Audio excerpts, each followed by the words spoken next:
Welcome to the Ultimate Hytale Guide. In today's video, I'm going to be showing you everything that you need to know in Hytale, from tips and tricks, how to progress, what you need to do in early game, everything that you need to know about Hytale, I'll be going over in today's video. So let's get stuck right in. Before we do get started in this Hytale guide, like the video, subscribe to my channel, and then comment your Discord, and I'll go ahead and give out some Hytale accounts to you guys. So if you do not have Hytale, I'm going to be doing a Hytale giveaway, so like and subscribe to my channel if you want Hytale. Starting off in Hytale, this is what you want to do. The main thing what you want to do is obviously go to memories. This is something what you want to do, if not straight away. But before you do that, I recommend you breaking the candle, picking it up, and what you can actually do with the candle is equip it. You can actually use the candle as a light source, which is going to be very helpful, especially in the early game. So go ahead and get that candle. That's a little tip and trick. And make sure you also collect everything from your surroundings here. So just go ahead and pick up all of the stuff in the starting area. You can actually get yourself some free stone, some free loot. So just make sure you're taking advantage of that, because it's literally some free loot what you can get around here. Before we do get started in Hytale, what I really recommend you doing is obviously changing your controls and all of that good stuff. So by going to settings, what you can actually do is obviously change your settings. So make sure you do that, especially if you don't like the controls what we've got right now. What I really recommend you doing is increasing your field of view. And not only that, if you do want to play with friends, you can actually turn on online play, and if you do go ahead and turn this on, you can actually go ahead and click save, and you can actually go ahead and give this code to your friend, and you can actually go ahead and play with your friend if you do feel a little bit lonely playing on your own. Anyway, by pressing M on your keyboard, you will see that this is going to be the map. One of the most important things that you want to go to is going to be the Forgotten Temple, so you want to go ahead and make your way towards this location. And starting off in Hytale, the most important thing is memories and teleporters. So you want to make your way toward here, and you can see that we got the Forgotten Temple gateway. So the first thing what you want to go ahead and do is make your way inside of this gateway. The reason why you want to do this as soon as possible, because if you do not do this in the early game, trust me when I say you're going to regret it. So what you actually want to go ahead and do is make your way towards the gateway. So you actually want to make your way down here. There might be a golem here, but from what I've heard, you can just run right past this golem. So just go ahead, run past this golem. Don't take too much notice of the golem. Just run past it like that. Don't just stand there and start fighting that golem. You can literally run past it. And we are currently in the Forgotten Temple. So make your way all the way down here. And the reason why you want to make advantage of this, look at how many animals there are. You can take advantage of that for free food. But make your way all the way down here, and you can see this is going to be memories. This is going to be important, because as soon as you click on it, you can see memories unlocked. And by clicking on this, whenever you go ahead and pretty much interact with something, it's going to show up here on your memories. But what you want to go ahead and do is whenever you get a memory, just go ahead and click the button right there what does say memories, and as you can see, it will show up here and it'll show you where you found that specific animal. So maybe in the future you forget where animal is, make your way over here and to show you the locations on where specific animals are. So hopefully you guys now understand why memories are really important. It's honestly a core feature of a game what you want to be using. So what's really important is farming, and you do need to get eternal seeds. And if you do look at the bottom, we actually got eternal seeds what can be from memories. So it's really important we keep on coming back to this location, because you can use this for reaching milestones, as you can see. And if you do reach all the way to the end, look at how much stuff you get. You get 2 eternal seeds, decorative chests, and so much more, and you get yourself teleporters. So this is why it's really important you make your way towards memories, a core feature what you definitely want to be using if you did not know that this did exist.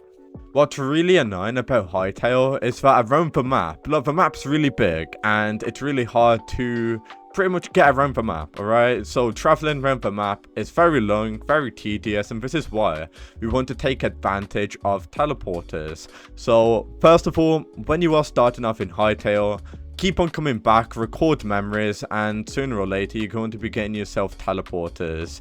So you can actually get teleporters on your on your 4th, well, you can get teleporters at the very end, as you can see, maximum teleporters, yeah. So you can actually, whenever you get a milestone, starting from your 2nd milestone, you can actually get yourself teleporters. Will help you navigate around the map.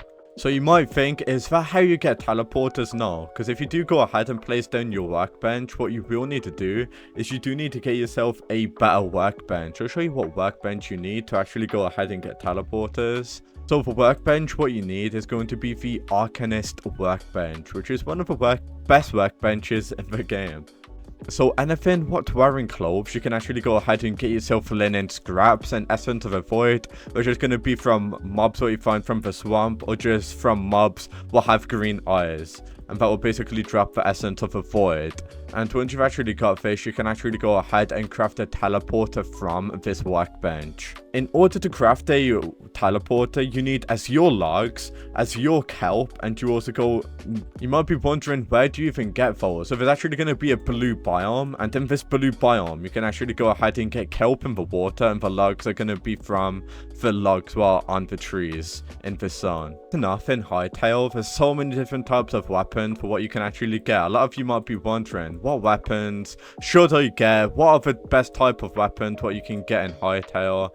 Well, if I'm going to be honest with you, light weapons will actually give you this boost. If you hold left click, you can actually dash forward, and you can actually use this to get around the map a lot more quicker than usual. So if I'm going to be honest with you, any type of weapon will allow you to move faster around the map are going to be extremely useful. What I'll also recommend you doing as well, if you are starting to fight mobs now, is if you do go to settings, what you can actually do is turn on enemy health bars, which is why at the start of the video I told you to go through all of the settings, because believe it or not, settings will actually be really helpful. So you can see in general we got show entity health bars, and this will basically show you, well, automatically says show damage numbers, but basically show entity health bars will show you how much health enemies have, because obviously you don't know how powerful enemies are, you don't know how much damage your weapon does to that specific enemy.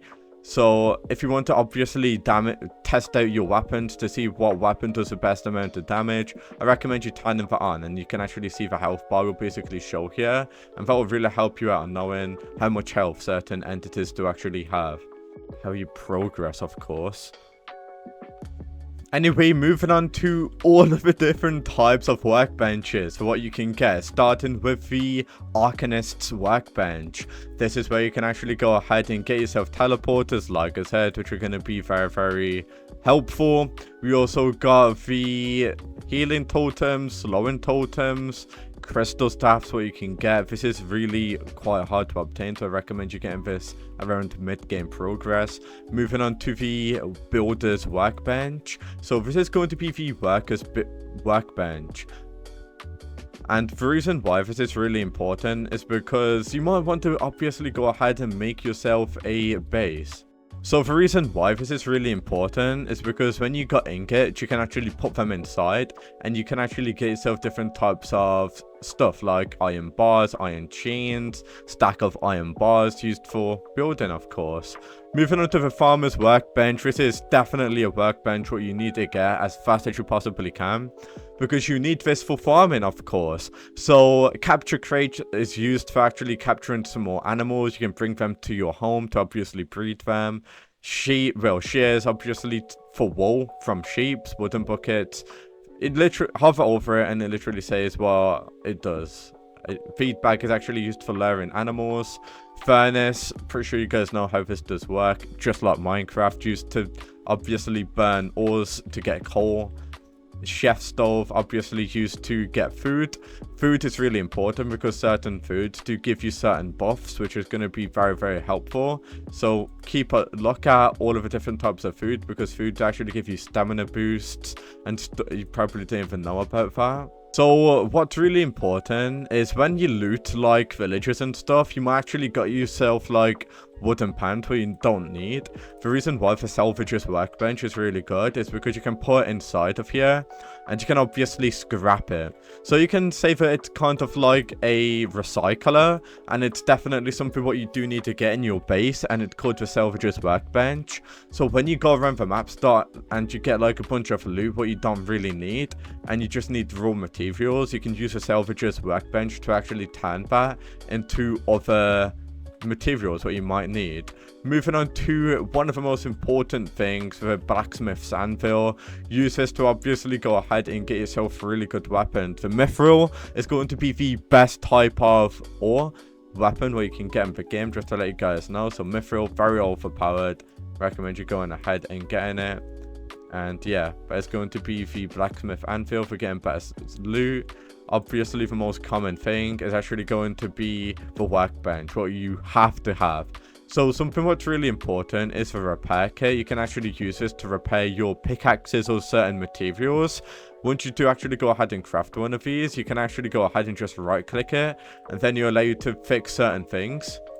If you did not know that already. So if you want to fix your pickaxes, you can get a repair kit. They'll go ahead and fix pickaxes and all of that good stuff.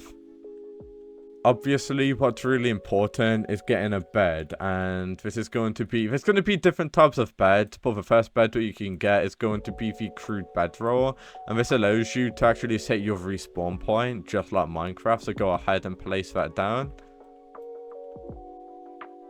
Something what I really recommend you doing though before you do actually start your world is actually go to creative. Creative mode is going to be a really good place for where you can actually explore, see what the game's about, and then you can actually start making your actual world, survival world. So I really recommend you taking the most use out of creative mode, because you can actually learn a lot in creative mode, like exploring all of the different types of entities, weapons, and yeah, just explore creative mode before you do actually start your world.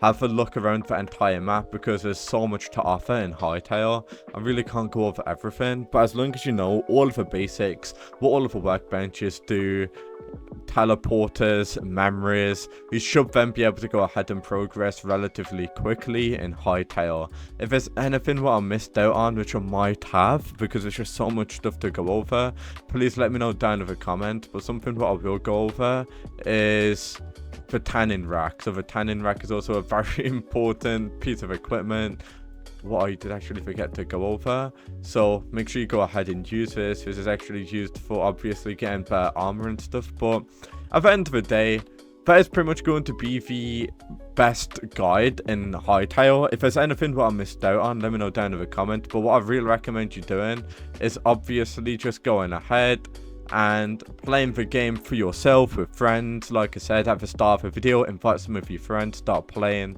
with your friends, and you're just going to be learning quite a lot of stuff about Hytale. But yeah, I mean, at the end of the day, I hope this video helped you guys. There's quite a lot of stuff around the map what is work in progress, so obviously there's going to be a lot of stuff coming out. But yeah, there's going to be the complete Hytale guide with everything that you need to know. I hope that this video helped you out, and I'll see you for the next one.